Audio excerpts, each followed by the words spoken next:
So, you want to go to a crypto conference, but you've never been before. You want to know if it's actually worth the time, the money, the expenses, the travel, the time away from home and your work and all that fun stuff. Are you actually going to get the alpha that you're expecting to get out of a crypto conference? So this is my second crypto conference of the year. In total, I've been to, I think, 3 or 4. My first conference was in Dubai in 2022, which was an amazing time. It was post-bull market. It was in the bear market. When you go to these things, you will meet some amazing people. You'll have some incredible conversations that will literally change your life. So my first thing I want to talk about is the most recent conference, which is Token2049 here in Singapore. So this video is going to be chopped up a little bit as I go, and I'm just kind of spitballing and sharing what my main takeaways are. The big takeaway for me as far as this conference is concerned is that being in Asia is a completely different vibe. Now, again, if you live close by and it's not that expensive and you have a good size portfolio, a good size investment already in crypto, it could be worth it. But I'm going to tell you right now that you are not going to find any alpha. Again, I've been doing this for too long. You're not going to find anything that's going to be really helpful to you as an investor or trader. No one's going to be sharing insider secrets. The best place to get stuff like that is still on X. It's still on YouTube, like here on this channel. It's going to be in the normal places. You would think that being physically in a place makes things better. No. To be honest, crypto conferences are one of the most socially awkward experiences of your entire life. Why? The reason is easy. Just think, crypto, you're by yourself, you're trading, you're talking to people online. So what are people doing? They're just on their phones talking to people in public. That's basically it. Every festival organizer for these crypto conferences, they're basically having people pay to play. If you want to speak on stage, you have to pay, or you have to be super duper crazy popular to be invited. We welcome, along with Hyder Rafik, with Scotty James, with Sam Liu, we have Formula One McLaren driver, Lando Norris. Let's do it. I'm sure everyone's here for me, right? Good. Now, I've thrown my hat in the ring a couple of times. In 2022 in Dubai, I got to be on the stage, which was awesome, with David Lin, Gareth Soloway, and also Florian Grooms. The main thing, though, is that the people that are on stage have paid to be there. They're likely a sponsor. So basically, in return for paying, you basically, as a sponsor, get to say whatever you want for about a half an hour. I will say this as well. Don't expect everyone or even anyone to listen to you. Now, I did hear a couple of really good presentations. I'll share a clip from one, actually, that I thought was the best. And it's not because I'm a bear, but I want you to watch that one. Watch, because it will swing very aggressively the other way, I believe, at some point. There are many other risks to monitor and data points that you want to learn more, you can scan that. But basically, tracking things like the buy-sell ratio. You know, some of these companies are already selling some of their Bitcoin over time. You can track the MNAP percentiles, etc. Okay, the next one, the quantum threat. This is the biggest threat to Bitcoin crypto today, in my opinion. Now, I want to go back to something I said before. The side events. There are always going to be tons of side events. You're going to want to get an app called Luma, because that's what everyone's using, at least right now, as of 2025. But you're going to want to pay attention to lots of these, because usually the side events are hosted by companies or projects that you will probably care about. Whether it's Sui, which had Sui Fest, which was incredible, whether it's Solana, whether it's the Ethereum Dev Foundation, or whatever it is, there's going to be something really, really great that's probably going to appeal to you based off of what your interests are. And a lot of these mega conferences have tons of side events. You won't be able to hit up all of them. And the other thing are the parties. Now, the parties get a little bit out of control because it's crypto and people are already reckless as it is, using 150x leverage. So just tread with caution, proceed with caution there. But there are some good opportunities to meet a lot of people that you otherwise wouldn't meet. It's funny what a couple of drinks will do to open up a conversation with someone that you would never know. You would never even have the chance to meet. Even brushing shoulders with people that you would never think that you could ever meet. For instance, I was up on the 77th floor of the Marina Bay Sands up at C'est La Vie, and trying to get into the bar there, and I wish I had it on video, but I took video of the view. You can see the video here, and I happen to see two guys with little earpieces in walking by, and then I see Eric Trump walking by. Did I shout USA, USA? No, I really should have though, that'd have been awesome. But it's insane. Like, you just brush shoulders with people. I even had a chance to talk to Aiden Nee. I keep butchering his name, from the Sui Foundation. He's one of the main founders. And just sharing some alpha, like meeting other people from like Bucket Protocol and Sui Fest, meeting a lot of other people as well. Like, so the biggest thing that you can get out of these is just meeting people, especially up and coming projects.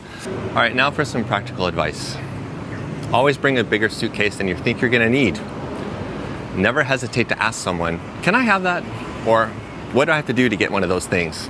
You're gonna get so much free merch that basically you won't have to wash your clothes for a week after getting back from the conference.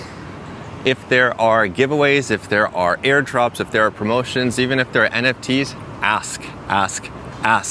Every single company and representative at these conferences wants to give away stuff to you to promote whatever they're giving away. Whether you have a big channel like this one or you have a small one, it doesn't matter. Number 4, water.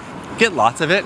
Drink a lot of water. I know some of you probably live off of coffee or cappuccinos, things like that. Trust me, you're gonna need water, especially if you're in an extremely hot climate like Singapore, like Dubai.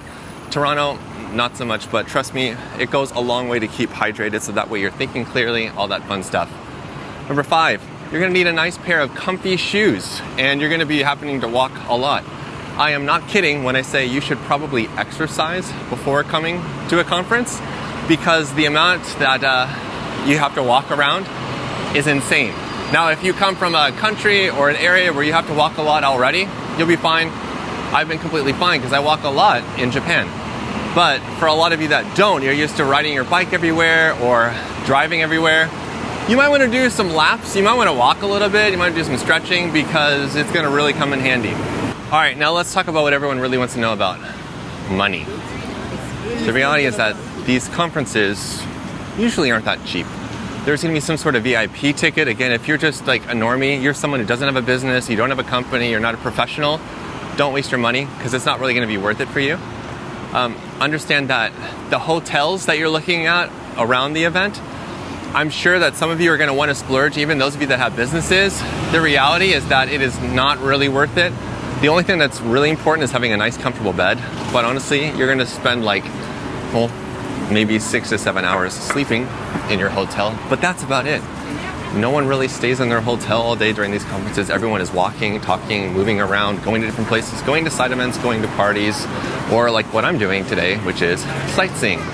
So the important thing, again, I know it seems like such a huge flex to stay at a 5-star hotel. If you want to, you do you, that's fine. Hello. But the main thing you have to know is that you're not really going to spend a lot of time in your hotel. And now we get to plane tickets. Now again, for normies, economy is fine. It doesn't really matter. You're really just going somewhere to meet people, to talk to them. So don't worry about dropping a ton of cash on a first plane ticket. I mean, if it's reasonable for you and that's something that you want to do, cool, go for it. But you kind of get a theme here, like you don't really have to spend a lot of money, because again, these conferences are usually in exotic destinations or they're far. So it's going to require you to take a really expensive flight, have to find a hotel. And sometimes there are multiple events going on at the same time. Like here in Singapore, there's the F1 at the same time as Token.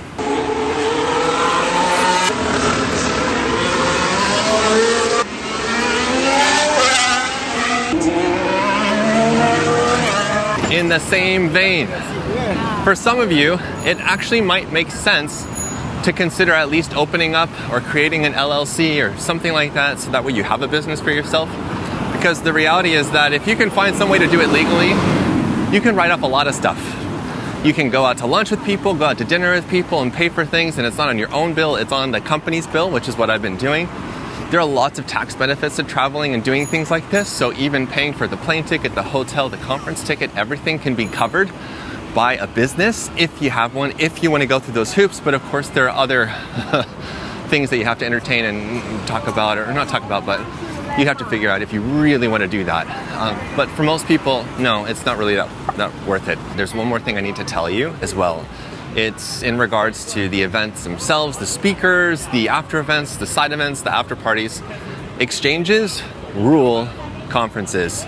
You will see placards, you'll see signs, you'll see free gear, free stuff. Everything's happening because the exchanges are the ones that are fronting a lot of the bill. Sometimes it's the big projects. Sometimes it's a dedicated coin or community of a coin like SuiFest. that'll be renting out a space, but understand that exchanges are the ones that are doing a lot of the shilling out of funds. With that said, take advantage of it. Talk to exchanges, go to the exchange events, go to the exchange parties, go to the exchange after parties as much as you possibly can.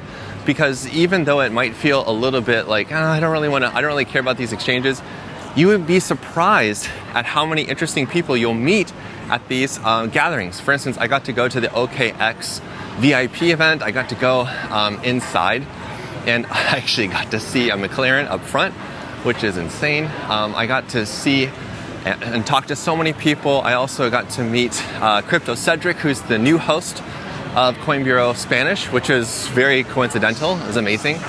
I've got to go up to some crazy, amazing places, and it's all thanks to the exchanges that sponsor all these big parties. So whether or not you guys have an exchange, there are exchange links down below in the description of this video that you should definitely check out, especially on the Coin Bureau website. You can go to the deals section. There are lots of other exchanges that are down there. Check them out. These are great deals that Coin Bureau has negotiated on your behalf. So when you go to these conferences, do not feel weird or like don't worry about going up to exchanges and talking to them, learning about what they have, grabbing as much gear as you possibly can. Even if you're not going to use it, again, they're there to give it away. They're there to build the community. They're there to help you and to hopefully attract you to their exchange. This next part is super important, if not the most important part of this video, because whether you are a serious crypto trader, investor, or business owner or not, this is the main thing that you have to do if you're going to go to a conference. Count the cost. Decide on your objectives. Now, if you're there and you have a booth, your business has already decided that for you. But if you're independent and you're going to a crypto conference, why are you going? Is it worth the travel, the time, the money, the energy, the lack of sleep, the possible tummy troubles traveling internationally? Count the cost. And also decide for yourself, what's the real purpose of you going? Are you going to a crypto conference just to say, I did it? Are you going there to meet people? Because you might not unless you already know people in crypto. Are you going there to get some inside information in alpha? You probably won't get it. Are you going there to talk to a specific person in the company that's higher up for a specific coin or a project? They won't be there. So what's the purpose of you going? Now, this is the one place where it makes more sense for me to say to normal people that don't have businesses to go. Because again, you do not know who you're going to meet up with. You don't know who you're going to encounter while you're enjoying the conference. And realize that you could literally meet anybody and rub shoulders with people that you never would have met. And you might actually make some new friends in crypto, which never hurts. But again, you have to go into it with a desired outcome. So if that desired outcome is to make, one new friend from 5 different countries, cool, better start talking to people. If that desired outcome is to find some inside information, then you better be going to those side events and not staying in your hotel or not on your phone the whole time. You're gonna have to actually get out there and meet people and talk to people. The main takeaway I have is that crypto conferences are generally a good place to go to network, to meet people, to learn a bit about the industry, to get a bunch of free gear, and you get to go to an incredible place like Singapore, which has been amazing. But go in there level-headed, not expecting to meet the founder, not expecting to get some hidden alpha that no one would otherwise get. Don't expect to get some crazy connection with some crazy influencer that's up there talking. Like, that's not really going to realistically happen. But is it worth it? That's the thing that you have to figure out. But I would say yes, again, for a normal person, it's probably worth it. But make sure that you're looking to save money. If you can, at all costs, try to find ways to write things off, do it. If you're a business, consider just walking around instead of having a booth, because you're going to save so much more money. Again, speaking from experience of doing this multiple times. Now, I realize that some of you really aren't going to care about this video, but if you watch them to this point, you're obviously captivated and you want to learn more about what we're doing at Coin Bureau and more Coin Bureau. So I need you to hit the subscribe button that's going to be popping up somewhere down there. If you haven't already, like this video and be on the lookout for the next one, so turn on your notifications. And I want you to watch this video that's going to pop up right here, that I'm going to help you understand how this crypto market is designed to help you make money, but also I'm gonna teach you how to protect that money. So watch that video, and until the next time, you know what to do. Stay awesome and stay in the green. Peace.